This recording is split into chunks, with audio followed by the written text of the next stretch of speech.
Hello mga chika, dahil mag-update lamang tayo sa taping day ng Hello Love Again ni na Catherine Bernardo at Alden Richards sa Canada. Tambay nga ako sa X para makimarites mga chika, dahil syempre tuloy-tuloy pa din ang kanilang pag-shoot sa kanilang pelikula na inaabangan na ng lahat dahil ngayon pa nga lang ay talaga namang na-excite na ang lahat sa pelikulang ito. At hanggang ngayon ay madami pa rin mga Pinoy fans nila doon ang nag-aabang sa kanila. Syempre, ipinaunlakan din ang showbiz reporter na si MJ Felipe ng isang panaya mula kina Catherine at Alden. Kaya naman, abangan natin yan kung ano nga ba ang mga ibabahagi sa atin ng Kat Ben. Ayon pa sa balita, may additional cast daw itong Hello Love Again, gaya na lamang ng comedy actor na si Kuya Jobert at ang dating host ng Itbulaga na si Miss Ruby Rodriguez. Sana nga confirm na ito nakasama sila sa additional cast ng Hello Love Again dahil nga naman nakakamiss din silang panoorin. Well, super duper excited na talaga ako sa pelikulang ito. Hindi na ako makapaghintay. Sana naman ay November na. Pagpapakilig kasi ng Kat Ben, natural, kahit na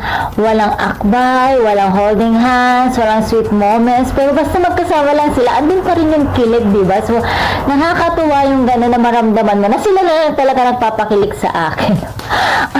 Ay, mga Kimpa, mga Katbe, Jericho Janine, sila na lang talaga nagpapakilig sa akin, and maraming salamat sa inyo. You're such a wonderful blessing to me. So, kaya naman mga chika, that's for more update para sa Hello Love Again. Please don't forget to like, share, and subscribe my channel. Thank you for watching.